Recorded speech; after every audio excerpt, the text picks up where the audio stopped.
अब हमारे पास एक एग्जाम्पल है, इसमें है if the matrix of a linear transformation T on R3, T on R3 का मतलब है T is a function from R3 to R3, ठीक है, T is a linear transformation from R3 to R3 relative to the ordered basis B is this. इसका मतलब इसकी basis भी B दे रखी है और इसकी बेसिस भी B दे रखी है और मैट्रिक्स ये दे रखी है।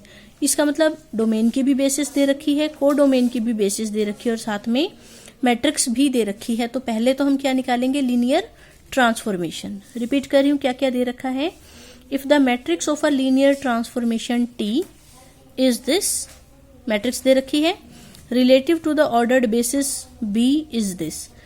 डोमेन और कोडोमेन दोनों की बेसिस B है, डोमेन की भी यही है, कोडोमेन की भी यही है और मैट्रिक्स ये है। तो अगर हमें दोनों बेसिस पता हो, मैट्रिक्स पता हो, तो हम लीनियर ट्रांसफॉर्मेशन निकाल सकते हैं। इसका मतलब T कैसे डिफाइंड है वो हमें पता लग गया। उसके बाद आगे क्या कह रखा है, find the matrix of T। अब हमें T की मैट्रिक्स निकालनी है relative to the basis B dash. अब की बार हमें मैट्रिक्स निकालनी है। लीनियर ट्रांसफॉर्मेशन तो हमें यहां से पता चली गई, इतने हिस्से से लीनियर ट्रांसफॉर्मेशन तो हमें पता लग ही जाएगी। ऐसे एग्जांपल्स तो हम कर ही चुके हैं कि अगर बेसिस पता हो, मैट्रिक्स पता हो तो लीनियर ट्रांसफॉर्मेशन पता लग जाती है, ठीक है। तो अब हमें LT पता लग चुकी है।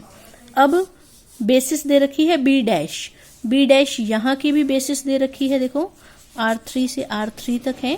अब की बार इसकी बेसिस भी B डैश दे रखी है और इसकी बेसिस भी B डैश दे रखी है। तो बेसिस दोनों की दे रखी है और T कैसे डिफाइंड है वो हमें यहाँ से पता लग ही गया था। तो निकालना क्या है, मैट्रिक्स, तो वो भी हमें निकालना आता है।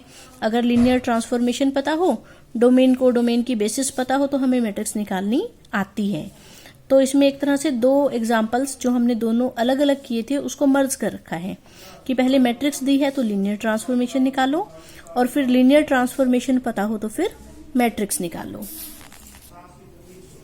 इसके बाद ये रिजल्ट है कि TUB dash is equal to TBB dash UB। अब ये UB क्या था, जब हम U वेक्टर को B बेसिस के लीनियर कॉम्बिनेशन में लिखते थे तो जो स्केलर्स आते थे उसकी कॉलम फॉर्म, उसी हिसाब से TUB डैश क्या हुआ कि जब हम TU वेक्टर को B डैश बेसिस के लीनियर कॉम्बिनेशन में लिखेंगे तो जो स्केलर्स आएंगे उसकी कॉलम फॉर्म। और ये मैट्रिक्स तो हमने अभी अभी की थी, TBB डैश।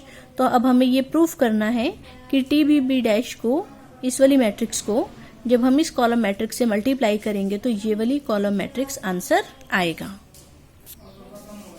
ठीक है। अब इसके एग्जांपल्स आएंगे पेपर में। So let T be the linear operator on R square.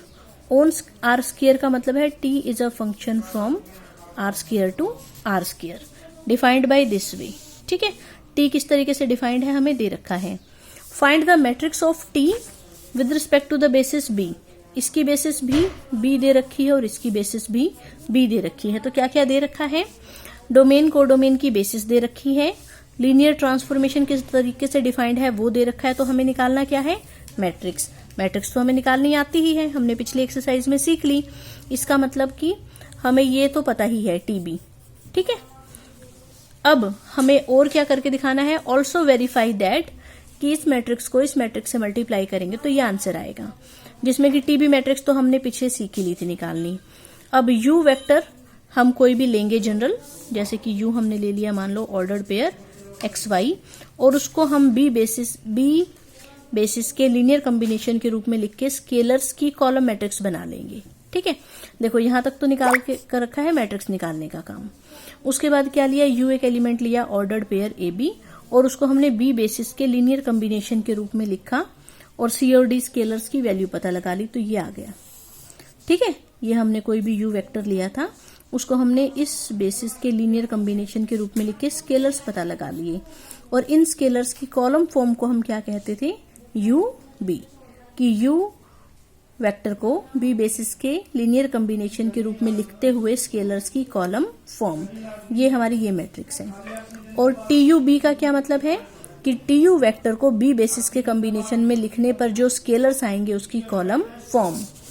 अब TU निकालते हैं पहले, T ऑफ U मतलब कि T ऑफ AB, ये हमें क्वेश्चन में दे ही रखा है कि T को किसी भी एलिमेंट पे कैसे लगाते हैं।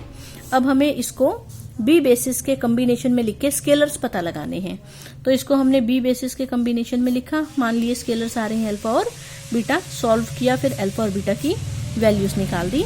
और इन स्केलर्स को अगर मैं कॉलम फॉर्म में लिख दूं तो ये रिप्रेजेंट करेगा टी यू बी को।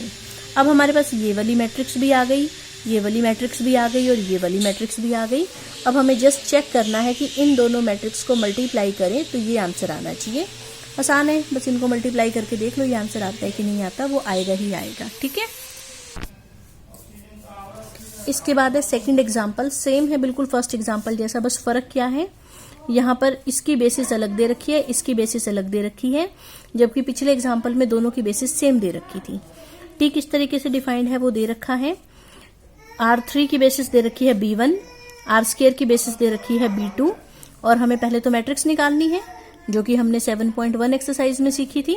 ये तो हमारी मैट्रिक्स हो गई, और फिर ये निकालेंगे और फिर ये निकालेंगे और फिर इन दोनों को मल्टीप्लाई करके दिखाना है कि ये आंसर आता है कि नहीं। मैट्रिक्स कैसे निकालते थे, पहले टी को पहले बेसिस एलिमेंट पे लगाते थे, जो आंसर आता था उसको इन बेसिस के कॉम्बिनेशन में लिखते थे। फिर टी को दूसरे बेसिस एलिमेंट पे लगाते थे, जो आंसर आता था उसको फिर से इनके कॉम्बिनेशन में लिखते थे। फिर टी को तीसरे बेसिस एलिमेंट पर लगाते थे, जो आंसर आता था उसको फिर से इनके कॉम्बिनेशन में लिखते थे। ठीक है, तो ये यहाँ तक हो गया कॉम्बिनेशन में लिखने तक का काम। टी को पहले बेसिस पर लगाया, ये आंसर आया, दूसरे पे लगाया ये, तीसरे पे लगाया ये, बेसिस के कॉम्बिनेशन में लिखा तो ये स्केलर्स आ गई 3, -1, 11, -8, 5 और -3। इनकी फर्स्ट कॉलम बनेगी, 11 -8 की सेकंड कॉलम, 5 और -3 की थर्ड कॉलम। तो ये तो हमारी हो गई मैट्रिक्स। फिर अब हमें क्या निकालना है, UB1, इसका मतलब U एलिमेंट लेना है डोमेन में से और उसको B1 की बेसिस में लिखकर स्केलर्स पता लगाने हैं कि क्या है। तो U हमने लिया डोमेन में से, उसको हमने बेसिस के कॉम्बिनेशन में लिखा और सॉल्व करके हमने A1, B1 और C1 की वैल्यूज पता लगा ली और इसकी कॉलम फॉर्म, स्केलर्स की कॉलम फॉर्म C, B-C और A-B, ये हो गया UB1। इसी तरह से हमें क्या करना है, TU लिखेंगे, ठीक है, और फिर TU को B2 बेसिस के लीनियर कॉम्बिनेशन में लिख के स्केलर्स की कॉलम फॉर्म। तो TU का जब हमने बेसिस के लीनियर कॉम्बिनेशन में लिखा तो ये आ गए उसके कॉलम्स, ये आ गए इसके स्केलर्स और इनकी कॉलम फॉर्म। बस फिर इन दोनों की वैल्यू हमें पता है, इन दोनों को मल्टीप्लाई करके देखो, यही आंसर आ जाएगा। ठीक है।